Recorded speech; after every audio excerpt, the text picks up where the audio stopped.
back. This is Riders of the Dawn. This is Stu. This is Jay. And today we're going to talk about Warcraft, actually, and World of Warcraft, hopefully, as well. Yeah, well, I think when talking about stories, it's fun to talk about lore. Yeah. Because lore is, if you're a world builder trying to write some epic fantasy or even some epic science fiction, it's important to build your world, and that's kind of what lore does in a game. So we were talking about factions in World of Warcraft. Yeah. Or in Warcraft in general, because in the original Warcraft games, you have the orcs and the humans, because there's this war, because the orcs travel into Azeroth from this dark portal, and like any stable environment, when you introduce a new faction into that, there's conflict until you reach an equilibrium. So in the original Warcraft game, that's kind of what you're doing. Yeah, and it's interesting. So the original, there's this rumor out there that the original Warcraft game, Orcs and Humans, was originally supposed to be a license of Warhammer. And if you fast forwarded like 15 years and they came out with Warhammer Online, and people were like, this is a Warcraft clone. It's like, they're really the other way around. Huh. So Warhammer was this tabletop strategy game, real-time strategy game, and rumor was, and I don't know if this is confirmed ever, that Blizzard wanted to make a video game version of it, and whoever owned Warhammer was like, kick rocks. Yeah. And so Blizzard made Warcraft Orcs and Humans, kind of inspired by it, and really the rest is history, because they really created and really helped push forward into the spotlight and make a real thing out of video game RTSs. Yeah. And so this goes back to like kind of old school storytelling in video games, is that you didn't really tell the story through the gameplay. Yeah, you told the story through the instruction manual. Yeah, through so you read the story in the instruction manual, and then you got pieces of the story in like a scrolling text each time you completed a mission. Yeah. So if you think of like Ninja Gaiden, each time you completed a level, you got another little scene unlocked that revealed more of the story for you, so you could kind of figure out what was going on.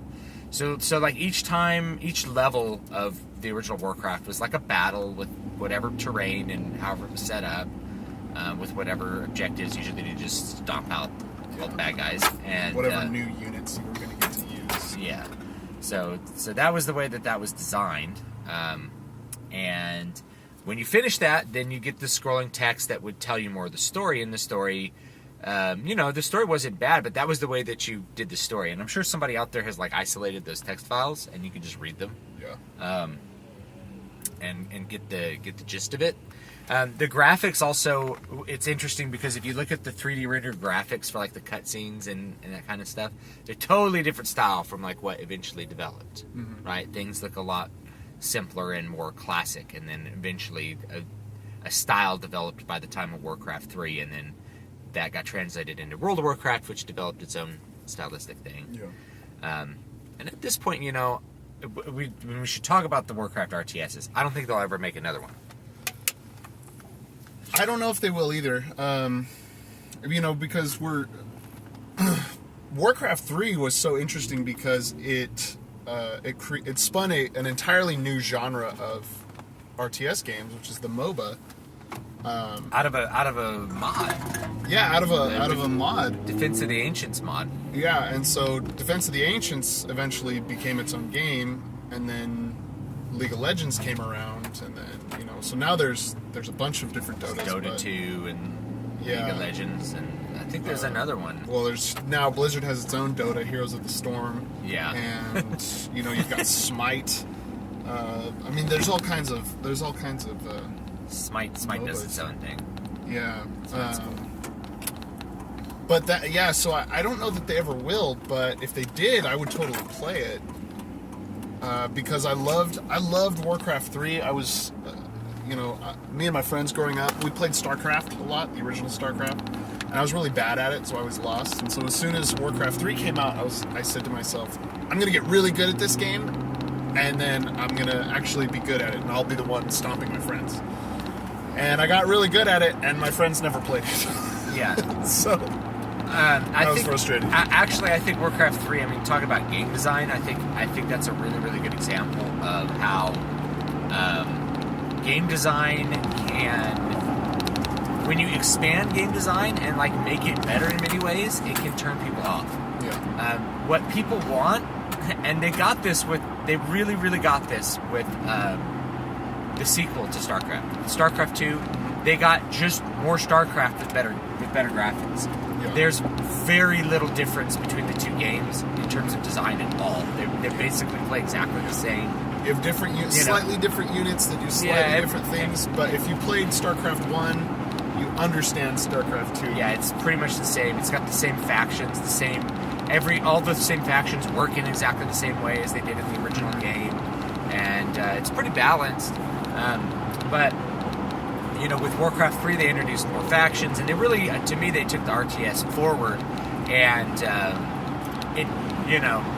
for whatever reason, the esports thing in Korea developed around StarCraft, not Warcraft 3, and then Blizzard basically got the market information that people didn't want, an expansive, like highly varied RTS experience. They wanted one that had very, very limited outcomes. And the thing is, I say that there's going to be really advanced StarCraft players maybe listening, hopefully, that like will say like, oh well, there's such big differences. But if you look at it from a design perspective, like the difference between Warcraft 3 and StarCraft was tremendous. The difference between StarCraft and StarCraft 2 is minuscule. From a design perspective. And especially because there was an esports following of Warcraft 3, and a lot of those guys who played it are now they now play Heroes of the Storm because it's not conceptually the same, but it's taking that original Dota idea and moving it into Blizzard's realm instead of moving it into a third party's realm. So I watch a guy by the name of Grubby. Grubby was a Warcraft 3 player who plays Heroes of the Storm now. And one of the things, this was the thing that I loved about Warcraft 3 was that you had hero units, and those hero units leveled up, and so it was really like playing an RPG within an RTS. Yeah, and the other thing that Warcraft 3 did well is they stopped having the story be told between little missions and started telling it within the narrative of the game, and that actually started with StarCraft. Yeah, you had little voice acting. You have voice acting going on while you're doing things on the map that's moving the story forward. StarCraft 2 did kind of a Dragon Age thing where it's like that happened on the map, but then you're like talking to people on the ship, Yeah, you had this out of RTS experience. Yeah, there were like two engines actually. I remember. Yeah, there were. There was like one engine for the walking around your ship, and then the other engine for the game itself. It's really kind of weird, but I don't know. I guess the single player experience for StarCraft 2 was pretty good. Interesting. I thought it was pretty good. I mean, I'm not big in RTS. The thing about StarCraft for me was the single player experience wasn't worth $50. Yeah, I felt like StarCraft 2. I was like, I haven't bought any of the expansions, and I won't because I just didn't feel like I got my value out of it. I don't really like playing it enough. I don't like playing StarCraft 2 competitively really at all. I don't enjoy it, and I have no desire to get good at it. Yeah, and that's the issue is StarCraft is completely a multiplayer competitive experience, and the single player experience is cool, but it was not worth the box price of the game. Yeah, for sure. And I don't know. I mean, they put the campaign in there. I really don't want to see campaigns go away, but it almost would have been better if they're like, this is a multiplayer only experience, or you could buy a multiplayer only version. Yeah. For like $20, and then each campaign is $10 or $20, yeah. and then you kind of feel like you're buying the value you want to buy. Yeah. Rather than like, oh, I gotta pay I gotta pay another $40, I gotta pay another $30, and then like you do the campaign once, you're like, okay, I got that out of the way, I got my new avatar, and now it's time to. Yeah. Now I'm gonna go do multiplayer, and then you realize that the campaign doesn't prepare you at all for multiplayer in any way, shape, or form. Yeah, and that was my experience with StarCraft 2. I assume it's a well-designed game because people really like it, but it's not a game for me. You know, it's okay to not like things and say that like I don't think it's bad because I don't like it. Yeah. It's kind of like a tautology. It's bad because I don't like it. Yeah. Well, I was like, well, obviously it's gameplay that appeals to a lot of people, but I don't really like RTSs at this point in my life. The thing about StarCraft 2 is that it was designed with pros in mind. Yeah, it was kind of designed in that esports market. So that's it has lost popularity pretty significantly, even in the esports community. Because if you design something for only pros to be able to play, then you're never refreshing your pool of players. That's true. And also, people don't care as much about watching it if they don't feel like if they don't feel like that they have a connection or understanding of what that person's doing. Yeah. I can't think of like a good analogy. I don't know. It'd be like if baseball was Blurred's ball or something. You know? Yeah, you have no idea. Yeah, it's like the count is 3 blurns and 2 anti-blurns. It's like, other than the word blurn, that was just nonsense. Yeah, it made no sense. So, yeah, I don't know. I really can't think of a good example at all. Like most sports, you develop the rules over time, and then you know the meta that develops from that in a real life environment is built around like the incredible skill of the athletes, and you refine rules from there. So like the very refined rules of the NFL don't really matter when you're having a game out on a Saturday afternoon with your friends. Yeah. Right? And like the fact that it's like, oh, you gotta have 2 feet inbounds and stuff. A lot of guys know those rules. Those rules are there for the pros to exploit. They don't really change the core game at all. Yeah. You know, the core game is like, okay, you're gonna block, I'm gonna throw it to you, you're gonna try to run with the ball, someone tackles you. Yeah. You know, I didn't mean to spot. rime there, but busting mad rhymes every day in this podcast. Rhymes the tongue. But I would feel like we wanted to talk about lore when we're talking about design, but design's really good to talk about too. Yeah, design. Well, I mean, we can talk about lore and design because kind of the thing I wanted to bring up was in Warcraft 2, one of the final orc campaign units was a necromancer. And the necromancer was really cool because when you killed a unit on the battlefield, the necromancer would raise that unit as a skeleton, and you would get to use it to fight your army. So your army would essentially never deplete. While your army was away from your base, it could continually keep its strength up. Yeah, so that was really interesting. Then in Warcraft 3, that unit became part of the undead faction, which makes sense and in that context. In the context, because if you have orcs who are this very naturalistic, shamanistic, tribal kind of society, and then you throw a necromancer in there, and they're like, yeah, we're allied with these people who raise corpses. You know, that's cool. We're fine with this. Especially as the orcs developed. Yeah, as the lore of the orcs developed. Yeah, as the lore of the orcs developed. So originally, like, the orcs were basically just the bad guys. Yeah. You know, they were like bloodthirsty killers that wanted to pillage everything. Kill all humans. They wanted to kill all humans. And the humans were just like the good guys. They were like the traditional human guys. And then in Warcraft 2, you had further development of that. As you develop the story, that then affects the way that you design those factions. So you get this whole like Burning Legion thing where the orcs all have this green skin because they drank demonic green blood of Manaroth. And so really they are like an evil faction. And then at some point Blizzard's like, we really don't want them to be that evil because we want people to like have a better connection with them. Yeah. So by Warcraft 3, you start to get Thrall as like the shaman. Thrall is like the guy to bring the orcs back to the good side. Yeah. And then that has to set up the climax really of the initial Warcraft 3 game, which is the Burning Legion's invading, and we have to team up with humans to kill the Burning Legion. And so that the lore affected the gameplay. I would say like the art of a game is its gameplay, but in this case, like the lore affected the gameplay because it changed the way that you viewed like what was possible for you to play with. Yeah. Right? There was like an undead faction. Yeah. Well, in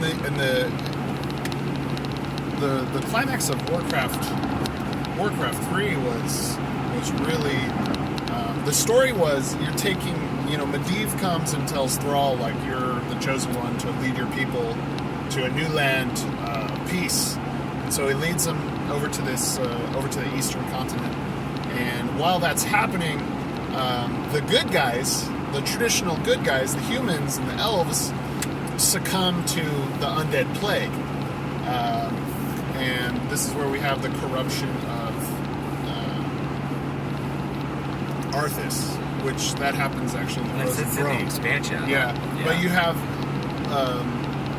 this plague coming and really wiping out a whole kingdom of the human population.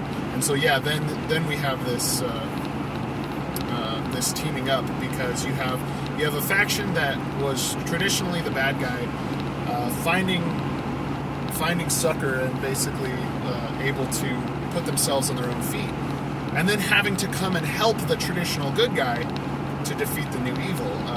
Really showing them as separate good entities, obviously with their own corruption within. Yeah, I think that was a really good way to turn that story and then change the way that you are going to end up playing the game, especially the single player mode, where you're not going to be working against the units that you're normally working against. It was just such an interesting approach. I really appreciated it. And like I said, they started integrating the story into the gameplay a lot more, which is cool. So in this case, like the story and the lore does and did totally affect the way that the gameplay progressed. And those two things are linked. I like to say that the lore is like the background. Yeah. Or I should say the story. So it's really the story affects the gameplay, and the lore becomes part of what you see in World of Warcraft. Well, and then in World of Warcraft, again, as we're talking about lore, is we have suddenly the Forsaken joining the Horde again, which, as we said before, it's like, oh well, this is kind of. It kind of doesn't make sense for where they were, like when they created World of Warcraft. But I think looking at Dark Age of Camelot, my guess is originally they planned on several factions. Yeah. And they looked at Dark Age of Camelot and kind of saw that 3 factions had problems. Yeah. And if you guys ever played Dark Age of Camelot, it was okay. It was good. I think they made a new one, but I never played it. Yeah, we had some friends who really loved Dark Age, and I never played it. It was always interesting to me because it was very PvP focused. Yeah, and there were 3 factions, and what kind of would happen is that you kind of have players with, if there was a really dominant faction, the other 2 kind of team up and agree not to hurt each other to kind of get that 3rd faction. That was cool. But I think Blizzard saw some of the problems with the PvP because there's always a balance issue with those 3 factions, just in terms of player numbers and abilities and all that kind of stuff. And you saw that in Warcraft 3. It was easier to balance 2 factions in an RTS than 3. And then they dealt with that in StarCraft. StarCraft has 3, but they're maybe it was 3's the max. Yeah. I don't know what the actual max is, but and I actually don't think balance is that important in games. And in fact, I don't actually like balance. Maybe I could talk. Well, balance in an MMO maybe, but in an RTS, balance is really important. Yeah, that's true. Because you're playing against one other person usually. Well, and the thing about I want to temper that with PvP and competitiveness in MMOs has changed a lot over time because with the rise of battlegrounds and arenas and things like that, you have to have some kind of balance. Otherwise, your player base gets mad that their class is gimped. Yeah, but even though the original game design never thought about 1v1 or 2v2 PvP. Yeah, that's the issue is because in EverQuest, if you played EverQuest, I'm showing my age a little bit here, but you had PvP servers in EverQuest. There was no like the fact that it was PvP was just a way to really allow players to experience conflict. If you were role playing as, you know, there were factions, but they were role played factions really. It's you like could still communicate with the other factions. There's nothing to stop like an Ixar and High Elf from hanging out, even though they worshipped like Ixar worshipped Khazak-Dul, and which is like the like worshiping Satan. Yeah, worshiping Sauron or something. It's like worshiping Sithis, really. You know. So like I played an Ixar, and you know, and like people would RP, but then the thing is the environment reacted to you too. Yeah. It's like you go out somewhere and it's like guards attack you. Like, what's going on? It's like, oh, you're Ixar. I'm like, what does that have to do with anything? It's you have defiled your own lands. You will not defile these. so the lore affected the gameplay. Yeah. In a really cool way, I thought. Yeah. EverQuest. And for me, like, I miss it. I always go back to EverQuest because I liked that the PvP was not. You weren't shoehorned. You weren't like, oh, you're an orc, so you can't talk to humans. Yeah, orcs hate humans. It's like, I don't have any reason to hate that orc though. Yeah. Think about it. Think about the racism there. Yeah. That guy is green skin. Kill him. Yeah. If it's red, it's dead. And so you could, but you had this PvP option, and of course you had like there was such a thing as a guild war in EverQuest, so you could go to war with someone. But even then, like, there were people complaining costs about, were so high. So yeah. Do it. Well, there were complaints about balance on PvP servers even in EverQuest, but even then it wasn't about like this 1v1 style gameplay. It was really just about like being able to fully interact with your environment, even with player characters. So it was really actually drawing from Ultima, which Ultima you had PK and anti-PK. So that was the deal. And part of the thing that was so great about EverQuest was because it was so Wild West in its design. I mean, there wasn't a huge amount of rule sets. So yeah, this was like new stuff. Yeah, so you're still operating in the new stuff. Well, really in the Dungeons and Dragons era, right? Yeah. So because you could do anything, it incentivized a rule set amongst players. So it was a social rule set, which I find a lot more engaging and realistic. You didn't have people. Like, you had PKs, but the world wasn't just people going around killing each other because you needed to cooperate in order to succeed. Yeah, it wasn't that way in UO. You'd run up and you'd be like, peace, right? But you basically say like, I'm not going to hurt you. I'm not going to hurt you if you don't want to hurt me. And then you could both do whatever you wanted to do in that area or like work together. And that was cool. Like, and so anyway, the Warcraft got the two faction thing, and then the PvP just really developed from there. And it had the two factions, even though in Warcraft 3 we kind of resolved that there should be endless conflict between these two factions, or three factions, or however many. So with Warcraft, World of Warcraft, they just kind of had to like go a little bit. They kind of had to fuzz their lore a little bit to allow for these factions that they set up to kind of exist. Now, and in subsequent expansions of World of Warcraft, I really feel like the way that they define the story of this conflict, you know, between like Valen and whoever the hell is the leader of the Horde at this point, it's such like ingrained hatred that I don't really buy it anymore. You know, it's like, well, we have to work with the orcs for this thing. It's like, I refuse to work with the orcs. They're evil, slobbering beasts, and it's like, come on, guys. We've basically been working towards the same goals for over 10 years now. And like, yeah, we fight, but come on. Well, come on. Yeah. So, and the other thing, by the time we get to the World of Warcraft, by the way, WoW lore starts to become the Borg of lore. Yeah. It just becomes... Any element from any other sci-fi or fantasy universe, they just kind of add in. Yeah. They're just like, oh yeah, there's old gods. Let's just do some Cthulhu mythos in the middle of this Warcraft thing. And then while you're playing it, you're like, well, that's cool. But you don't stop and look outside and be like, what does this have to do with? What does this have to do with anything? Yeah. You're like killing Cthulhu. And you're like, okay. Yeah. This is cool. Like that's the thing is that kind of weird old god stuff, like the pre-Titan stuff. Yeah. Like, man, this is really cool, and then it's always like a one-off. They don't talk about it's never like the end goal of any expansion, really. It's always like it's the second to last boss. Yeah. Is always an old god, and then the last boss, it's like, shouldn't these old gods be pretty powerful? Yeah.